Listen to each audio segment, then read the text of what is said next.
What's up, everyone? Welcome to the Big Ten Football Talk Podcast. I'm your host, Zach Guggenheim, and I'm excited to bring you the state of the Rutgers Scarlet Knights with Larry from the Night Watch podcast. But before I introduce him, make sure to like, follow, subscribe wherever you get your podcast, Apple, Spotify. Make sure to like and subscribe on YouTube.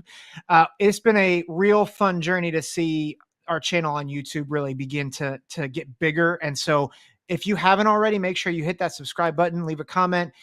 Any comments or any emails, messaging, follow us on X, email us at big10footballtalk@gmail.com. But without further ado, Larry, how you doing?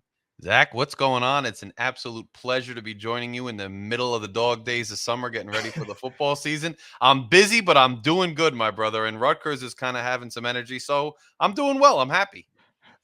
Rutgers, I feel like, has been setting off fireworks like since Memorial Day from now, and we'll get into that, particularly in the recruiting realm. But before we get there, you've been on the show before. Yes. But one thing I've been asking as I've been doing this series of getting to the state of each program, I have been very intrigued by each podcaster's story and how they got into covering the team that they cover. And so, Larry, I'd love to just let the listeners hear how you got involved in being a podcaster for the Rutgers Scarlet Knights. So I had a background in audio. I'd done music for a while in my 20s and whatnot. And I'm an NFL podcaster for a specific team too. So I had the equipment here. And how Rutgers came about was a few years ago, there was an open call. I'm an avid, poster subscriber to the Rivals exclusive board for Rutgers Sports. I'd been following recruiting, obviously a season ticket holder. I'm an alumni of the school, both undergrad and law school. So there was an open call on one of the forums for Rutgers for a website called On the Banks. And I believe that's SB Nation's, subsidiary. Yeah, I think so. It was Aaron Brightman, who's a great podcaster in his own right for Rutgers. He was running the site at the time, and it was an open call. We need interested writers to write content. You have to send a resume. You have to send a writing sample. I had dabbled in writing, most of my life, creative writing, and professionally here and there for this local periodical in Newark, the Newarker.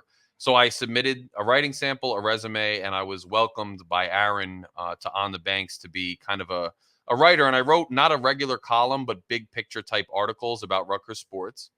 So I'm sitting there, and as this podcast, space started really taking off, and I found that a lot of people in our age group are kind of really pioneering this new space, especially on the podcast mediums and on YouTube. I had been doing professional sports podcasting already, and I also had a current events podcast, and I noticed that Rutgers only really had a few very in their infancy, podcasts and content creators. And I recognized that there were a ton of Rutgers fans because my written content would get a lot of reads every time I put something out. And I was always hunting for Rutgers content, driving to work wherever during the season, especially to listen to. Sports radio in New York touches on Rutgers, but it doesn't delve into it as much as I'd like. So I knew there was kind of a need there. And as certain just a few channels, even to this day, are blossoming, I figured I'd throw my hat in the ring, and I figured there would be a decent market share there and interested ears. Turns out there are. Met you guys, linked up with the College Huddle, linked up with you, and it's really just taken off from there. So that's kind of how I got into it, specifically with respect to Rutgers. Yeah, and I think if you guys haven't checked out Night Watch, Larry, I think you do a phenomenal job. It's hard to have a show where you're a one-man show, and you do it very well.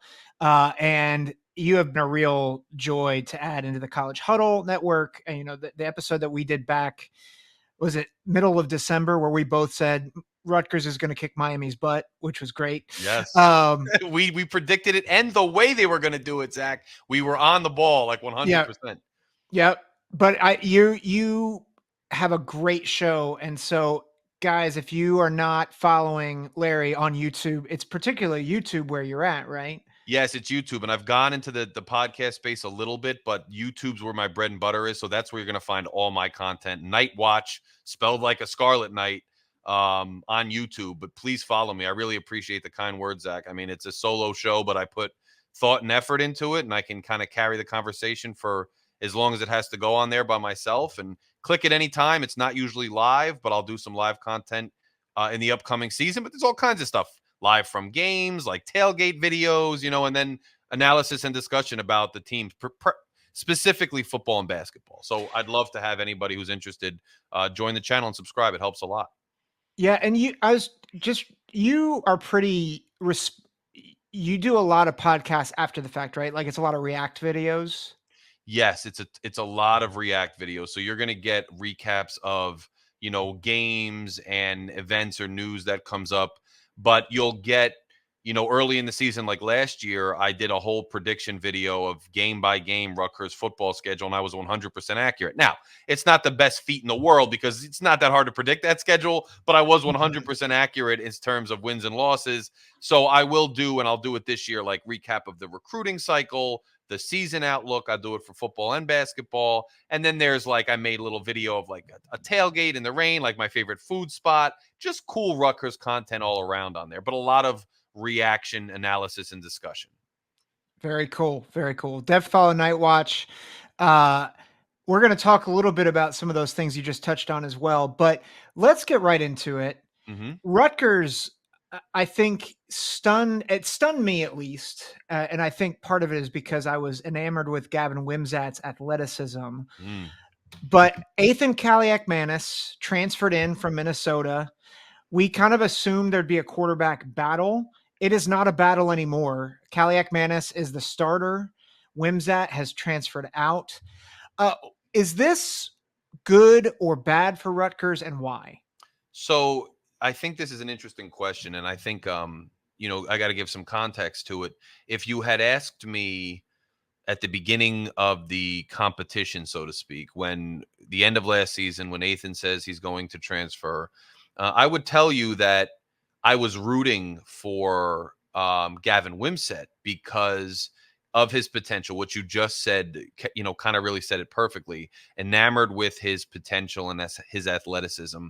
Last year, a lot of our points, a lot of the reason for our offense kind of keeping certain defenses on their heels was because we had a mobile quarterback who could really do damage with his legs. I liked his pocket presence. And above all, he was a young guy who came to Rutgers really when he should have been in high school still, got here, got an NIL deal, and we were very excited about him. And everything I had seen from him and his development had really given me the impression that there was a high ceiling there. Okay.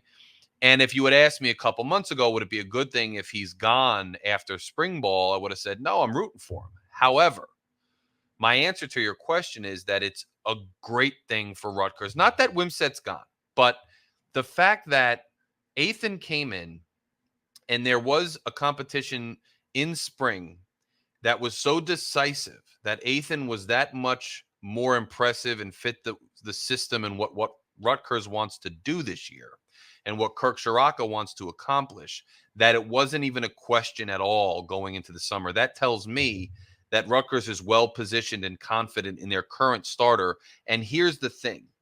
Last year, as much as I liked Gavin, and I thought he took a step forward last year, I thought he'd take a step forward again this year, and I was looking forward to that. The fact was that I think Rutgers at the skill positions, from a schematic standpoint, was actually better than I anticipated in the sense that guys were getting open. Opportunities were there downfield. Opportunities were there for yards after the catch with certain receivers. And we left a lot of that on the field or off the field because Gavin couldn't complete certain passes at a consistent level. Now, he's got a great arm. Some passes I was blown away by, but then the next drive, he'd miss a screen. And so when we went into the spring game, and I know you're not supposed to glean too much from the spring game, but it was interesting because the first pass Gavin throws is a out screen pass to a wide receiver that could be our bread and butter, could be 5-6 yards a clip easily, and he misses. And okay, it's one pass. But Athan comes in and his first pass is like a deep ball. It got called back for a penalty, but it's a completion downfield. And you could just tell. Athan, I'm telling you right now, it doesn't look like the wheels are the same as Gavin with his legs. However, it looks like it's head and shoulders a difference with throwing the ball. And if he's going to execute on the field and get the ball to open playmakers, that's what we need. I will say, Schiano said after, like a couple weeks after Gavin transferred out, that it really wasn't that close. So, and I'm not saying that in terms of negative on Gavin, that Gavin was so, not performing well enough that it was not close because Gavin wasn't doing well. From what I've heard from camp reports, Gavin took another step forward, albeit incrementally, but Athan still was much better at throwing the ball and getting the ball where it needed to go. So I think this is a product of the team being confident, certain about the fact that they've upgraded the position, and giving a young man who gave so much to Rutgers for those 3 years the chance to go out and find a better place for himself instead of dragging him through summer. It would be great to have Gavin as a backup, but I understand why they did it. It encourages me that they're so confident at that position that we've upgraded it. If you upgrade that position compared to what we did last year, I think it bodes well for this year. I will also say, again, you're not supposed to glean too much from the spring game.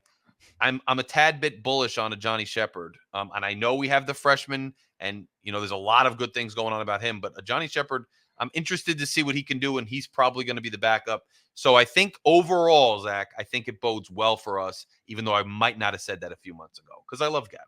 But Yeah, well, and it really does speak to the reality that sometimes you just have a player and a coach that really mesh well. I think you and Kurt from Sky U Pod, we were on the college huddle together, and I thought Kurt made a really good point that there's this reuniting of Kurt Soraka and Athan Kaliakmanis from their days at Minnesota. And I think that really does help him. So the people who may have seen Kaliakmanis, and I'm one of them, I criticized Kaliakmanis a lot last year. But before the season last year, I really thought Kaliakmanis was going to take a step. And it seems like maybe what he was missing was his coach who had moved on to Rutgers. And now he's got him back. And it sounds like that really has kind of propelled him forward. Whereas Wimsatt, he was still growing, but he just wasn't growing fast enough for what Rutgers needs. And I think that goes a long way. And like, to my point about last season, I don't know what's going on internally, but I sure as heck didn't think that we would be at the level we really appeared to be playing last year. So I think it was more, we're going to grow with Gavin, but they realized we've got to change course a little bit because the team around Gavin has grown leaps and bounds, and we're actually more ready to compete than we realize. We need that piece in there. Yeah. The Minnesota guys in general on that night and just different talk from different Minnesota fans, it really made me encouraged about Athan when I hadn't been initially because of his last season there. They seemed to be saying what we gleaned, like, hey, he with the right OC, he had a lot of potential. We kind of like him, and hearing that encouraged me. And then seeing how the competition went, I'm excited to see him. Yeah. And just, I think for context about how the rest of the team has gotten better, and we'll talk about this more, Nebraska insider guy who's been on our show, Justin Adams, he was very adamant. He thinks Nebraska's first loss is Rutgers at Nebraska. Wow. So, I mean, Phil Steele's got Rutgers 8th out of 18 teams. Mm-hmm. I think people have a perception that Rutgers is kind of the also-ran that had a nice season last year. Mm-hmm. That's not the case, which I think leads to, I think, what everybody has been talking about, which is the fireworks around recruiting. It's been absurd, and it's not just the number of recruits. I think they have 28, 29 guys now, but they have 6 or 7 4-star guys, which is the most, I think, ever in the modern era. Speak to that a bit. Like, what do you attribute this recruiting boom to? I have to be honest. I'm still waiting kind of on all we hear from the guys who are really plugged into the program is that, guys are just excited, and the official visits went so well that a bunch of guys, signed up the weekend of a big official visit, and it kind of created a domino effect where guys just kept hopping on board. But we recently flipped a player from Penn State, and I understand his coach went to Duke, his primary recruiter. And so that helped in the process. And I'm trying to remember the exact, I think it was, I'll get the name of the recruit. There's so many recruits, it's hard to follow. Right. But, which one is it? Oh, there's 30 of them that we have to keep track of. But I don't know if there's any one thing. What I will say is And it's DJ McClary, 4-star linebacker, Jersey native. He was committed to Penn State. His primary recruiter had gone down. I think he took the head coaching job at Duke. Duke had kind of kicked the tires a little bit. There wasn't much interest there. That wasn't like it was a complete coup because Rutgers was on him, had been on him. He was interested in Rutgers. Penn State had just edged them out until his primary recruiter left, and then that changed things. But I think, you know, I don't know exactly. I think certain classes have dynamics where they are more excited to go to a certain school or the momentum is following them with certain kids they have relationships with and where they go. But I do think that if you're anywhere inside the program at Rutgers or anywhere close to the program, and these recruits and their handlers and their high school coaches, they know, what they're looking at, and they know the trajectory of programs. And the fact is that if you follow Rutgers, you understand that last year was not just a feel-good story. Last year was what I think is the beginning of turning the corner, because there are players who have been in the system for some time that we knew had raw talent, or we knew what the coaches thought of them. And they have started to really come into their own. And as they're coming into their own, and you see the pieces that are coming back, getting even more matured, and you see some of the pieces they brought in, or some of the guys who didn't get to play last year for whatever reason, who are going to be playing this year, there is an upward trajectory, and there's a lot of positive, outlook with Rutgers football. And Coach Schiano has always been a good recruiter.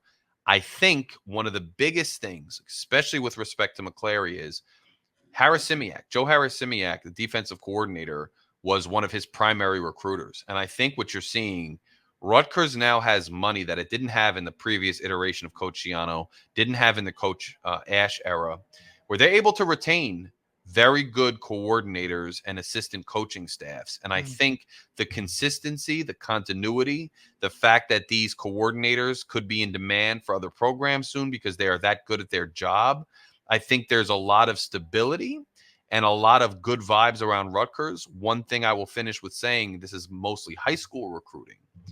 I have noticed, and I was going to write an article about this and discuss this in a recap I'm going to do of the recruiting cycle on my channel. Rutgers is going about building its team in a very specific way. And what they're doing is they're dedicating their NIL, the bulk of it. Now, I don't know this for a fact with insider knowledge, but generally speaking, from the reporting I'm getting and from what I do know, they are donating and dedicating a lot of their NIL to retention. And so they are, when Schiano says we are a developmental program, he doesn't mean the program's in perpetual purgatory as, a feeder. What he means is we are getting high school guys and younger guys. We are putting them in a pipeline, and we expect to have them here in a few years when they reach their potential. Now, Schiano's always been a developmental coach. This era makes it harder to do because the transfer portal is what it is. I think he's making a concerted effort to really bring in younger players that he sees potential in culturally, attitude-wise, and physical tools that he can develop. And by dedicating the NIL to retention and fostering a good culture, I think some of these young players really still see a place where they can go, grow up, reach their full potential, maybe get to the league, if not, really come out with a degree and good opportunities. And I think there is still something to be said for that recruiting ability at the high school level that maybe some other programs aren't dedicating as much to with the transfer portal, and expecting some kids who maybe aren't going to develop as fast to maybe leave. I think Rutgers is saying, well, if you're not going to do that, we're going to fill that void. And I don't know if these are high-end kids, but I think there's something to be said for really sticking to his guns about going after kids that want to be here, that he wants, and maybe it's starting to pay dividends. Well, and it sounds like what you're describing is how do we make Rutgers not just a place to be, but the place to be? Like, we're going to become the place to be developed, to be a 4 or 5 year player here, get you ready for the NFL. And in this day and age, you need a culture. I think a lot of people, they think of college football and they think of the NCAA football game, which we're just about to get the new iteration of. And they're like, well, just get all the 5 stars. and Right. then that's just how you win. And it's like, no. And I think actually the biggest blueprint of this is Michigan. I was just talking with Andy and Jared over from Out of the Blue. Hmm. They're part of the Amazing Brew network there. Hmm. But they were talking about, they have done something that nobody else has done, which is they scout the portal and they recruit the portal, the right guys from the portal, better than anybody else. Yes. And that's how they made their success the past 3 years, is that they really hit the portal and then they got their guys in high school recruiting. And it sounds like what you're saying is really in the same vein. Rutgers has found their niche, which is, we may not get the blue chip guys, but the ones we get, we're going to keep, we're going to develop, and they're going to be darn good football players, and they're going to build a heck of a roster out of it. Yeah, and I think like there's no, just what you said, your niche. Like there's no one way to build a team, but you better pick a way that you believe in and be really darn good at it. And I think Rutgers has said we're going to go after these high school kids, we're going to develop them, and some of their classes have been guys that were maybe a little more under the radar or not as much buzz in the last couple of years that have developed into really nice players and have stayed. And so these kids this year who are higher rated recruits are seeing, Mhm. hey, they develop guys who maybe didn't have as much what the analysts thought was promise when they came in. I have on paper all of that promise. So imagine what they're going to do with me, and look at the team already competing. Now, if I go play for them, competing is a lot too. You can sell vision all you want. You got to put on the field. Rutgers put Yep. on the field last year. It's paying dividends in the recruiting cycle this year. That can't be, overlooked either. You combine all those things, and these guys with a lot of potential say, I can develop even more. And if all of us join hands, look what we can do. Rutgers, this is what's interesting to me too, Zach, is I think it's interesting. Rutgers had gone a little bit out of New Jersey the last couple of years. They'd gone more national than they'd really ever been in recent Mhm. memory. And now a lot of these guys are Jersey guys. Yep. And I think it also, hey, they're going to go wherever they want to get the best players. And I think it just, I don't know, perception is everything. I think it changes the perception, not chasing everybody around. They're a destination. If you don't want to come, they'll go to Mhm. Georgia. They'll go to the Midwest. They'll go out to Maryland, and they'll get guys. And this is a class with diverse geography, but a lot of Jersey kids, so it's an Yeah. interesting thing. Well, and I'll close this part of the conversation with this. We talked about DJ McCray. There we go. Mm-hmm. And granted, there is some stuff there, but for Rutgers to get recruiting wins over programs like Penn State, it doesn't matter the narrative. What matters is they beat Penn State out for a recruit.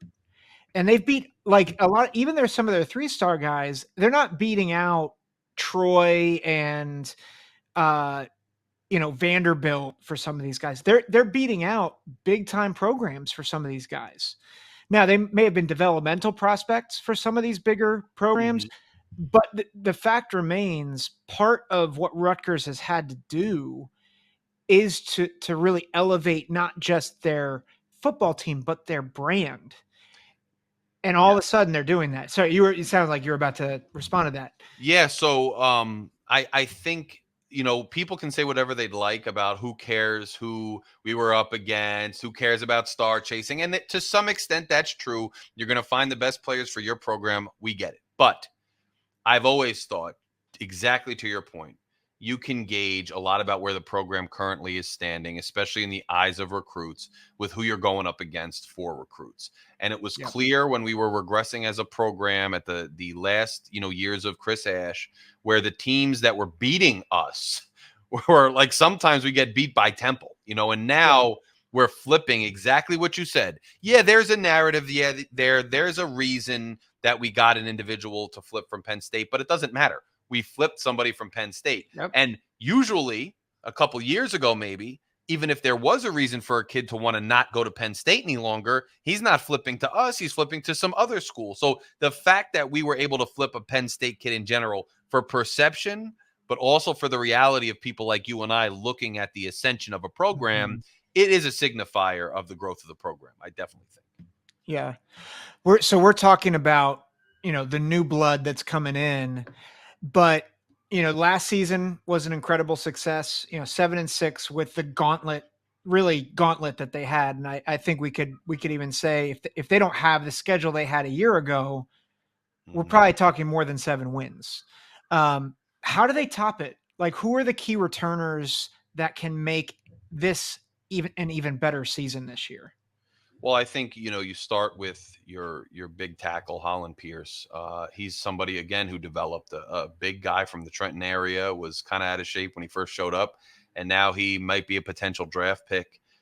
Getting him back and a bunch of the individuals on the offensive line is big for the program because that's one of the biggest things we've struggled with since we've gotten into the Big Ten.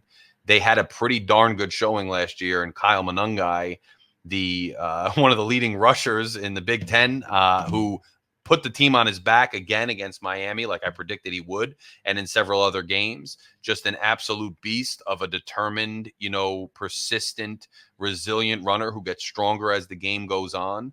That's somebody who had really high stock at the end of last year, could have cashed it in and decided to go pro last year, but again, stuck to what he came here to do.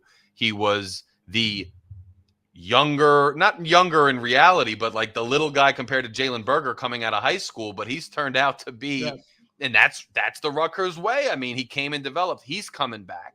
You got Sam Brown behind him, who flashed a heck of a lot the year before, but then had a foot injury. He's the Mm, backup, like the 1B running back. yeah. Um, and then you got Athan Kaliakmanis not coming back, but a guy with Big Ten experience who's coming in. The defensive side of the ball, Robert Longerbeam. I thought honestly, I understand Melton went pro. Melton was our best punt blocker, which Rutgers is obviously known for, so that hurts. But I think Longerbeam was the best corner on the team last year. He's coming Wow. back. Yeah, Yeah. I really think when you look at raw coverage and sometimes with corners, you love the interceptions, obviously. You love the passes defended. You love the big hits. But sometimes if a corner is not being called at all, he might be blanking in his guy Yep. and the guy's not getting anything thrown his way. And Longer Beam, a lot of times when there was trouble downfield, Longer Beam wasn't involved because his guy was covered. I thought he was the best corner on the team last year. He's Mhm. coming back. Shaquan Loyal, a safety who's been starting for a while, single-handedly pretty much won the Temple game for us 2 years ago on a pick six. He's coming back, solidifies that back end. You obviously have Lewis. You have, I think, the defensive line. They kind of had a year that I don't think they were completely satisfied with last year. They were solid, but the numbers weren't there in terms of pressure, sacks. I think those guys have a chip on their shoulder. They're coming back to play. And when you look at the linebacking core, and Rutgers has an interesting defense these days, with these like kind of slash safety linebackers and kind of end linebackers, and they kind of vary it up. And you got guys like Torrey coming back, Tyreen Powell coming off some injuries, but before he went down last year, very talented sideline to sideline player, can go after the ball, just sheer athleticism, very gifted young man. You have Moses Walker, who was a highly touted recruit, another person they beat out Penn State for coming out of Brooklyn. Mm. And he hasn't even seen the field really yet. He had some injuries, and he's coming in as like tier, the backup, maybe off the bench type guy, or maybe starting to work his way into a lot more playing time as a younger guy. So you have a lot. What I talked about with that pipeline, you have guys coming back because had they left right when their stock was its highest, now you lost that base that Mhm. you had developed, and now the guys have to step up maybe earlier than you'd like. But now, since the vast majority of contributors last year stayed, you Yeah. now have the guys not only who were already at the front of the pipeline, but were already there. Now they're here for a second year with even more maturity, more experience, Yep. tasted winning a little bit, plus the guys who are almost in a pinch could be the starters are now kind of working in gradually. You got a strong and a deeper team. Yeah. It's interesting. It's amazing as I look at the depth chart that Phil Steele put out. Aside from Manis and Kenny Fletcher at tight end, every presumed starter, is either a junior or a senior. Yes. And that, like, And that's true on both offense and defense. Special teams is different. Punter Of is a course. freshman, Jai Patel at kicker is a Hmm. sophomore. But like when you have a senior laden team like this, and I think the other thing that's interesting, there are guys that I expected you to say that you didn't, which I think just goes to show there's a lot of return, like Flip Dixon, Christian Yes. Christian Dremel. Um, like I still, you were talking about the throws that Wimsatt missed a year ago. Dremel had a touchdown against Ohio State. If that Yes. ball is thrown, I mean, he beat a really good corner because Ohio State has really good corners right now. Yes. Um, might have been Igbinosa, I forget which one, but Hmm. toasted him on the Hmm. outside. And he's a good receiver. So you guys have a lot of talent coming back. Yeah, and you Um, talk about Dremel and you talk about Flip Dix. I mean, those are big names that are known around the Big Ten, and I don't even say them because I'm delving deep into it. That shows how deep. I mean, the whole team's basically coming back. yep. Yeah. And which then begs the question. So you have all these starters coming back, but there's also a lot of key newcomers coming. Obviously Kaliakmanis, but who are some of the other newcomers that maybe takes this team to the next level? Well, you talked about Dremel, and I think at the wide receiver position, you have Dymere Miller coming from Monmouth, who was the leader down at that league, a step down, and he's been impressive from what I understand in spring ball.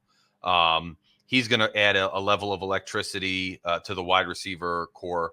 Nyseem Brantley, who showed out in the spring game, he was couldn't play all year last year because of eligibility problems. He's Hmm. now been confirmed to be able to play. It's almost like getting a whole new guy in that wide receiver core who Huh. already had somebody like Chris Long coming back from injury, already had Dremel there, already had some developmental guys like Ian Strong, who was looking good as a freshman, who's going to take the next step up. But now you add these guys who are proven wideouts and proven commodities in college football coming in. That's another reason why I think you needed that quarterback who could execute at that level, because now you're bringing in guys that elevates the offense. You're talking about an offense that was primarily running the ball, whether it was the quarterback, whether it was Kyle Monangai, they were primarily relying on running. Now they're going to still primarily rely on running, but it's a lot better to rely on running when you have these electric weapons on the perimeter and in the slot and a quarterback who could hit them at opportune times, inopportune times from the defense because they're concentrating on stacking the box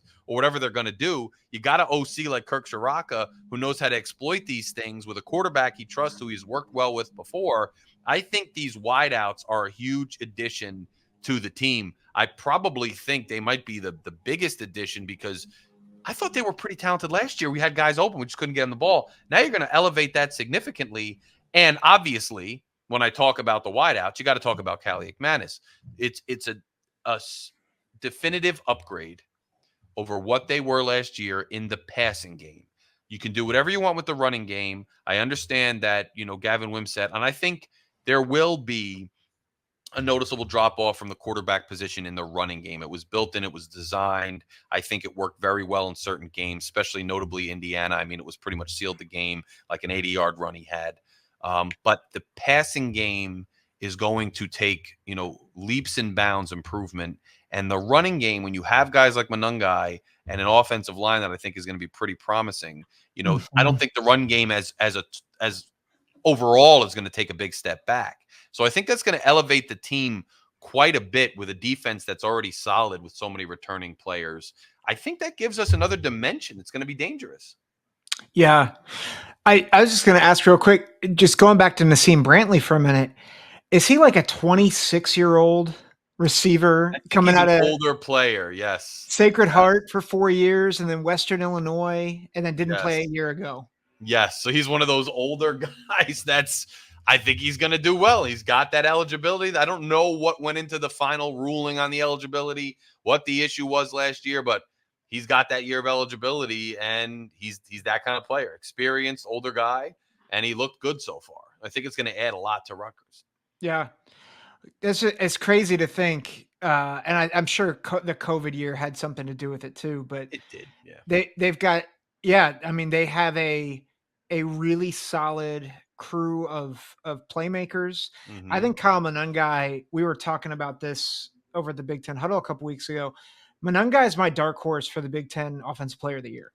Oh yeah. Like I Oh yeah. think, and a couple of the guys were like, well, Rutgers has to contend, but my argument was if Rutgers gets to 9 or 10 wins and Monangai is the engine that gets them Yes. there, that's a Yes. really compelling argument, especially if there's like I think aside from the quarterback, it's escaping my name, the quarterback at Oregon, Dylan Gabriel. Hmm. Like I think he's the front runner, and Donovan Edwards at Michigan. Um, Right. but there's not really any other like proven commodities offensively. Right. Um, that like there are some that have had good years. Like I think of the running backs at Penn State. I think of obviously Emeka Ibuka and Travion Henderson at Ohio State. Hmm. But I think you could make a very compelling case, especially if Rutgers has a great year. Monangai goes crazy. Yeah. Like I think he's a dark horse to win that award. I think it's possible, and I think when you're a guy at Rutgers, you have to first kind of put your reputation out there. The year before to get the name out there. Now he's a known commodity. Now some of the Mhm. people are watching him. They know who he is. If Rutgers does wind up with that many wins, which I think is feasible, and he's the engine, I definitely think he could be a dark horse 100% because of what he did last year and his name being out there and him being, an upperclassman, probably getting ready to go to the league. I could see it. It's a possibility for sure. Oh, I threw it out there. 9, possibly 10 wins. The schedule is certainly not as daunting as a year ago, and I think it might lend itself to that. But it's not a cakewalk either, No. right? Like Virginia Tech, I think is very sneakily becoming a better program under Brent Pry, and they have to go Tulane Stadium. That it's a top 15 atmosphere in college football, if not top 10. Mm-hmm. At Nebraska again, like Nebraska's not they're not a top 10 team, but they're going to be formidable this year, and you have to go to Nebraska and USC. Like I don't know what to expect from USC, except I do think the defense is going to be better under Danton Lynn. So like not a cakewalk schedule, but certainly not like there's no Ohio State, there's no Penn State, no Michigan, no Oregon, no Iowa. Like it's not a it's not a difficult schedule either. Kind of talk us through it. Like do you see Rutgers being able to get to 9 and 10 wins, and can they get some of these key upsets on the road? They can definitely get to 9 wins.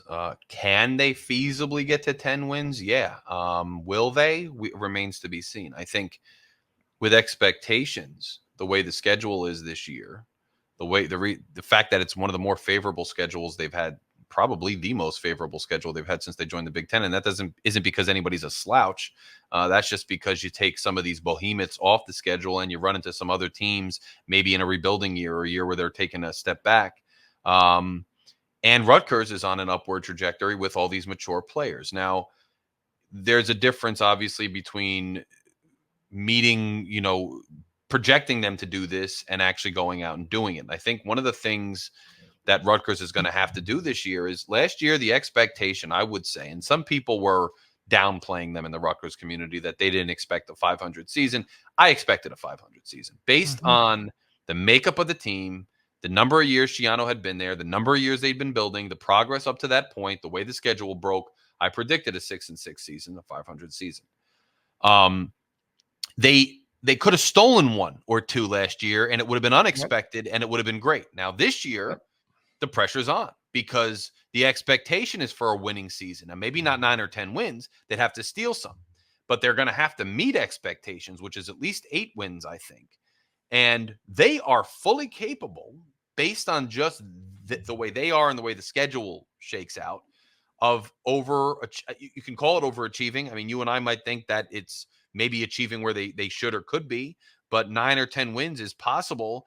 It's time for Rutgers, if they ever want to get to that breakthrough point like they had in 2006, totally different world and universe of college football then. Right. But if they want to break through in this current universe and galaxy of football, this is the type of season where you need to do it, and you don't just do it by only beating the teams you're supposed to beat. You've got to steal a couple of those road wins, and Rutgers hasn't been able to do that really up to this point. They've met expectations last year. They got to take that next step. Virginia Tech is a top football atmosphere. They're improving. But like I said about Miami, and this isn't Miami, but they're an ACC team. You're a Big Ten team. Okay? They're good, but you should be improving. It's early in the season. It's on the road. It's challenging. It's not going to be you line up and you beat them and it's easy. It's going to be maybe a nail biter. Maybe they take the lead, early on. I don't know. But you're going to have to find a way to pull games like that out if you want to not only meet expectations, but beat expectations. You got games like the USC game. You're going out west. And, those type of games, and I understand Washington's coming here, and I understand they've lost some guys, and you don't count your eggs in those situations before they hatch. So there's some games in there that are going to be challenging to say the least. So if you want to meet that threshold, you're going to have to win games like the one against Virginia Tech. You want to take that next step, you're going to Nebraska. You've got to, have a good show. You've got to sneak out some of those games that they haven't been able to in the past. I mean, there was I remember last year, Iowa. Oh, Iowa's got this historically bad offense. It's so pathetic, even though their defense is great. The fact was that we went out there and they handily beat us. Like those perennial powers on the road have been a thorn in our side, no matter how well we're playing or how rough it is on them. And we've got to take that step. I think it's very feasible, but they're going to have to go out there. And some of these games are going to be tough. Virginia Tech going to Nebraska. I understand where USC is, but going to USC across the coast, now you remember, you have UCLA coming to us. You have Washington coming to us. I think that cross-continental travel is going to hurt whoever's on the road in some of these Big Ten games this year. So that's a good advantage for Rutgers. Even if you drop the one on the West Coast, maybe pull out the one here against Washington, even though they're Washington. They've got to – I think they can, and I'm very excited. But I'm excited because I know I'm confident they're going to hit that 8 wins, and I know there's a possibility for more. And I'm waiting to see how they gel when the season starts. Yeah, it almost seems like that 6-game stretch: Virginia Tech, Washington, Nebraska, Wisconsin, UCLA, USC is really what's going to make or break the season for the Scarlet Knights. Ironically, there's bye week before and after. Like they have 2 bye weeks this season. Yes. And that, I think one of the things that kind of unraveled Rutgers at the end of last season, there's no rest, and they were front loaded in terms of, or back loaded in terms of the difficulty of their schedule. And so, I mean, they were 6-2, and then it was just, I think it was Ohio State, Iowa. I mean, it was murderer's row at that point. And I think they got to the Maryland game and they were just spent. And that's something too, Maryland, when we first came in, it was a back and forth thing. They've had our number, and I know Tagovailoa was there, but they've had our number. And so I think you're right that they were spent at the end of the year, but even things like that, no more getting clobbered by Maryland, even if you play them straight up. And now it's at home this year. You've got to pull those out. But I agree with you. Last year, and fans are interesting because I have obviously a fan cap, but somewhat of a journalist cap. And I had predicted the season 6-6 with the exact wins and the exact losses. So I said on my prediction, look, we might win a bowl game and it'll be a great season and a success, but you're going to strap in for the last month and we're going to lose every single game because of the way it's stacked up. Yep. And I think for perception, but also for what you're saying, you build up a lot of confidence and you build up a lot of momentum, and then to get smacked a couple weeks in a row, and you get Ohio State, but then you get a team in Iowa maybe you think you can beat because you've been playing good, their offense has been struggling, and then you lose decisively again. And I think it starts to wear and grind you down. Hopefully this year with the 2 bye weeks and manageable games, every week is a new opportunity this year, and that's really true. Even if you have a misstep or you lose, you have a chance next week. Even if you're not favored, you have a fighting chance. It might bode better for them. Yeah. Well, and it makes, to me, as I look at the schedule, I think Virginia Tech, Nebraska, and USC are the most difficult games. Mm-hmm.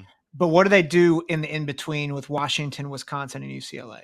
That Wisconsin game in particular is very intriguing to me because I think, and I think it was even a year ago, as last year, I Yeah. was like, I think Rutgers is going to beat Wisconsin, Yeah. and Yeah. Wisconsin, I don't think it was closer in the score, but I don't think it was Well, what as close. Speak on that a it little was on bit. the road too, but what happened was I believe Gavin Wimsatt went out and for one drive, and Evan Simon came in, threw a touchdown pass. Gavin Wimsatt was playing okay, and the team was kind of going back and forth until I think late in the first half. Gavin threw a pick six, Mm, and when Wisconsin kind of got that pick six, momentum completely changed, and Rutgers just kind of got into that Wisconsin versus Rutgers thing where they're lining up and just getting hit in the mouth after that, and they couldn't recover. But I think for most of the first half, might have even been the third quarter. I was actually like working a volunteer event during that game, so I was checking the score. So it's not like my most vivid of memories, but I'm confident what I'm saying. Like it was close for some duration of the game, whether it was just the first half or up to the third quarter. We threw the pick six, or we started to come back. It was close, and we were on the verge of taking the lead or tying, and he threw the pick six. Something yeah. like that, where it was close. Like it was a tit for tat until a couple missteps by Rutgers, made it a comfortable victory for Wisconsin. I agree with you. Again, Wisconsin this year is not the Wisconsin they've played 3 years ago, 4 years. I mean, Yep. you got to line up. You got to beat them. You got to get the monkey off your back with some of these programs. You got to beat some perennial Big Ten names. You got to do it. Yep. Yep. And I think I'm with you. I think this is we were joking about this a little bit on the Big Ten huddle. There is this outside shot that the TV execs are going to hate the Big Ten because if you look at Rutgers' schedule, you look at Iowa's schedule, both teams are primed to make a run at the Big Ten championship game. It's crazy. And, everybody's thinking Ohio State, Oregon, or Michigan, Penn State, or Michigan, Oregon, and something like that.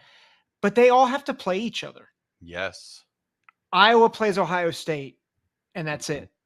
Rutgers plays USC. There's a real, and people might think we're nuts, but there is a real possibility that Rutgers is a dark horse to be in the Big Ten championship game. I think it speaks to now getting rid of the divisions and the way that these schedules are going to be every year with the variability of the opponents. I think it's cool, and I don't think we're far-fetched at all because you have to look at the schedule. You have to see how it's going to shake out. And I think going forward with this interesting mix of teams in the Big Ten and the size of it and the way it's going to be scheduled, I think you're going to have more opportunities for this year in and year out. And TV execs may hate us, but I think it kind of makes it fun, I mean, Yes. and you give teams a chance.